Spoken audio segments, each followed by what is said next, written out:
नमस्कार शेतकरी मित्रांनो, आत्ताच्या क्षणाची महत्त्वाची बातमी। 6 महसुली मंडळातील शेतकऱ्यांना 2022चा खरीप पीक विमा वाटप सुरू होणार। तर मित्रांनो, खरीप 2022 मध्ये ज्या शेती पिकांचे नुकसान झालेले होते अशा जिल्ह्यातील 6 महसुली मंडळातील शेतकऱ्यांना नुकसान भरपाई देण्यात आलेली आहे। ज्या शेतकऱ्यांचे 2022 मध्ये पिकांचे नुकसान झाले होते त्यांना नुकसान भरपाई मिळाली नव्हती अशा शेतकऱ्यांसाठी शासन निर्णय निर्गमित केला आहे। उर्वरित 6 महसुली मंडळातील शेतकऱ्यांना लवकरच पीक विमा मिळणार आहे।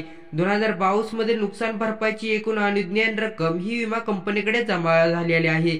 विमा हप्ता रकमेच्या 110% पेक्षा अधिक असून प्रधानमंत्री पीक विमा योजनेतील तरतुदीप्रमाणे अधिकची रक्कम शासनाकडून उपलब्ध करून देणे बाकी असल्यामुळे पीक विमा कंपनीने जिल्ह्यातील 6 महसुली मंडळातील विमा कंपन्यांना झाल्यानंतर वितरण करण्याचे मान्य केलेले होते। मात्र विमा कंपनीने काही रक्कम शासनाकडून येणे असल्याने 6 महसुली मंडळातील विमा वितरण थांबवले होते।